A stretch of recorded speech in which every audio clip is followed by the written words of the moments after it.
Olá, amigos, amigas, muito bem-vindos. Vamos falar de saúde integral e de paradigmas. O que é saúde integral? O que é paradigma? O nosso progresso intelectual, moral, é constante. Há épocas em que a humanidade progride mais rapidamente, outras épocas progride mais lentamente. E tem um comentário de Allan Kardec na questão 789 do Livro dos Espíritos. A humanidade progride pelos indivíduos que se aperfeiçoam pouco a pouco e se esclarecem. Então, quando estes se impõem pelo número, tomam a frente e arrastam os outros. De tempos em tempos surgem entre eles homens de gênio que dão um impulso. Depois, homens com autoridade, instrumentos de Deus que, em alguns anos, a fazem avançar alguns séculos. Paradigma vem do grego paradigma, que significa padrão, modelo a ser seguido. Paradigma é formado de percepções, concepções, valores, métodos, práticas, normas. O cientista Werner Heisenberg, pai da mecânica quântica no século passado, escreveu: nos experimentos científicos, o que vemos não é a natureza em si, mas a natureza submetida ao nosso peculiar modo de interrogá-la. Então, nós vemos a natureza e a interrogamos conforme as nossas percepções, as nossas concepções, os nossos valores. E o físico e filósofo da ciência Thomas Kuhn escreveu o livro A Estrutura das Revoluções Científicas, em 1962. E ele explica que as realizações científicas são modelos que, por um período mais ou menos longo, de forma mais ou menos explícita, orientam as pesquisas. São os modelos, os padrões. E aí esse paradigma, conforme o conhecimento cresce, ele se expande e começa a surgir uma maior evidência das anomalias, ou seja, aquele modelo de pensamentos, aquelas teorias, já não respondem a todas as questões que vão surgindo. E aí surge uma crise, os questionamentos de um lado e a resistência do outro, e nesse embate surge um novo paradigma e assim vai, né? E a medicina, ao longo dos séculos, esteve mergulhada em diferentes paradigmas. Então vamos ver, lá no século IV a.C., na Grécia, Hipócrates, pai da medicina, precursor da psicossomática. Então ele defendia que existe uma interação, corpo e alma. Temos uma farmácia interior, nós somos os agentes construtores da nossa saúde. Então, a saúde é restabelecer a harmonia conosco mesmos e com o ambiente. Então, a saúde, ela acontece de dentro para fora. Escreveu Hipócrates: antes de curar alguém, pergunte-lhe se está disposto a desistir das coisas que o fizeram adoecer.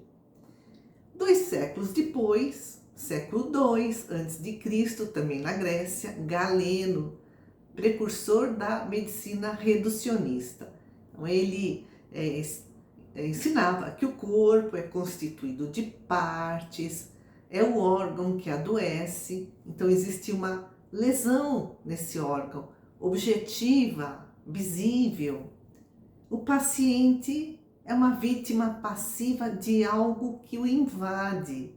Então ele é um portador da doença que precisa ser extirpada. A cura é promovida, segundo Galeno, de fora para dentro. O que aconteceu com a medicina de Hipócrates a Galeno, né? Foram 2 séculos distantes no tempo. Houve um retrocesso? Houve uma retomada? Vamos analisar o contexto das épocas em que Hipócrates e Galeno viveram. Qual o paradigma predominante de cada época? O Zeitgeist, ou seja, o espírito do tempo, né?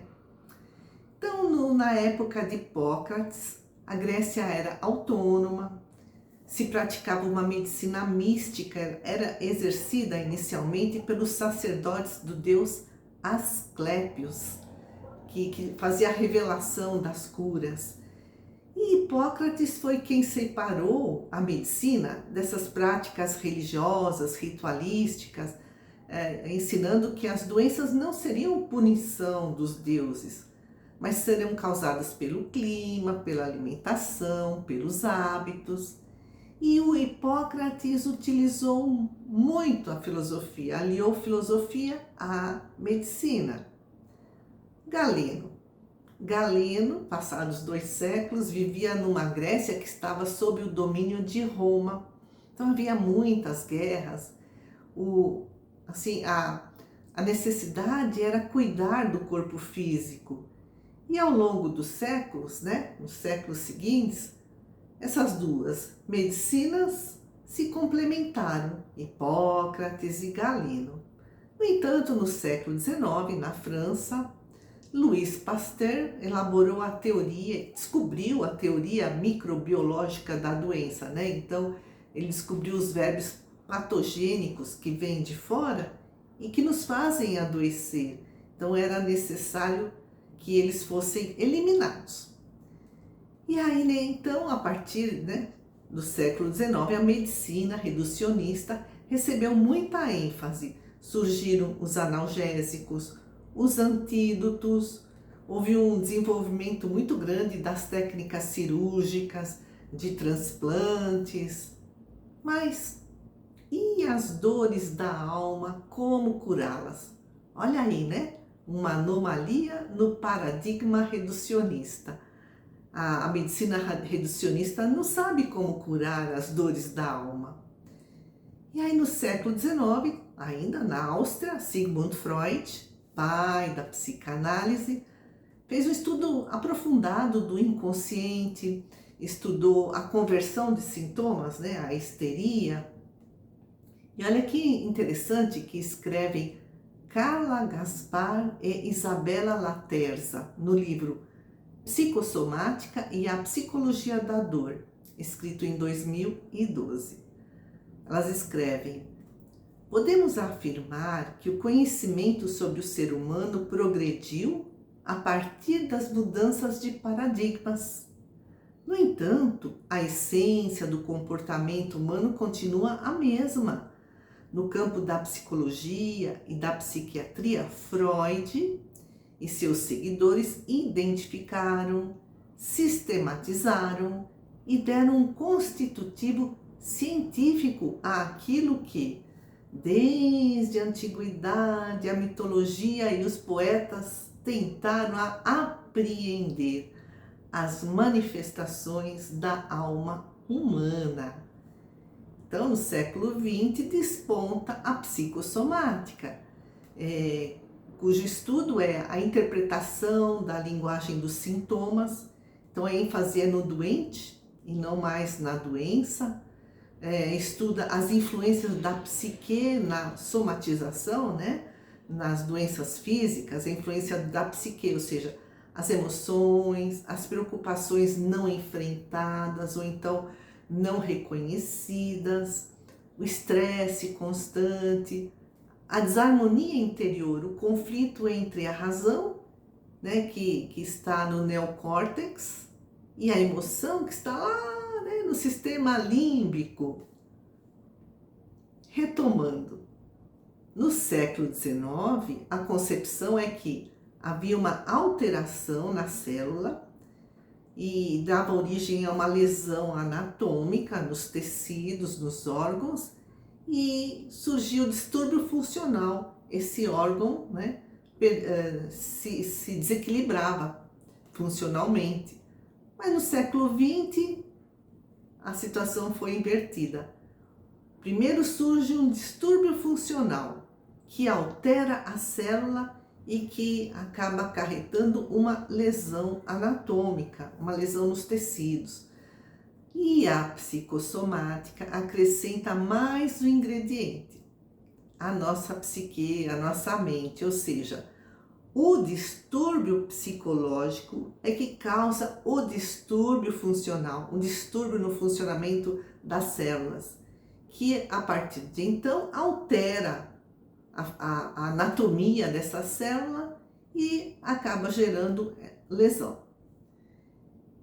Tem um site médico chamado Neurocientista, quem escreve é Deepak Chopra, psiquiatra indiano, lá radicado nos Estados Unidos. Ele faz muitas lives no YouTube, né? Escreveu muitos livros, vale muito a pena conferir. E olha que coisa fantástica que ele escreve a respeito da nossa mente, né? Somos os únicos a mudar a nossa biologia pelo que pensamos e sentimos. Nossas células estão constantemente bisbilhotando nossos pensamentos e sendo modificadas por eles. Ou seja, a nossa mente, os nossos pensamentos é que causam o equilíbrio ou o desequilíbrio no funcionamento celular. Em 1946, a Organização Mundial da Saúde, a OMS, trouxe, o conceito de saúde. Saúde é um estado de completo bem-estar físico, mental e social, e não somente a ausência de afecções e enfermidades, que é a ênfase da medicina reducionista. E hoje na prática, a ênfase são as especializações, é a medicalização, é o paciente considerado passivo, mente e corpo, são vistos separados. O médico trata o físico e o psicoterapeuta trata o psíquico. Emmanuel, no livro Palavras de Emmanuel, psicografado pelo Chico Xavier, escrito em 1954, diz que a medicina do futuro terá de ser eminentemente espiritual. Posição difícil de ser atualmente alcançada. Então, a Organização Mundial da Saúde falou no modelo biopsicossocial, E Emmanuel fala também do aspecto espiritual. A medicina do futuro terá de ser eminentemente espiritual. Posição difícil de ser atualmente alcançada em razão da febre maldita do ouro, esse excesso de medicalização, essa hegemonia dos laboratórios, Mas os apóstolos dessas realidades grandiosas não tardarão a surgir nos horizontes acadêmicos do mundo, testemunhando um novo ciclo evolutivo. Quer dizer, os apóstolos dessa medicina do futuro, que é eminentemente espiritual, ele escreveu em 1954, não tardarão a surgir. Aliás, já estão surgindo.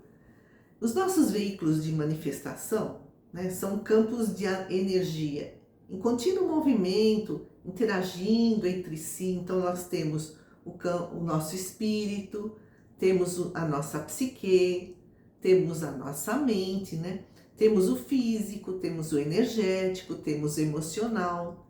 O corpo físico é cuidado pela alopatia, pela cirurgia. O campo vital, ou o campo etérico, ou o perispírito, é tratado pela homeopatia, pelos florais, pela fitoterapia, pela acupuntura, pelo passe, pelo reiki.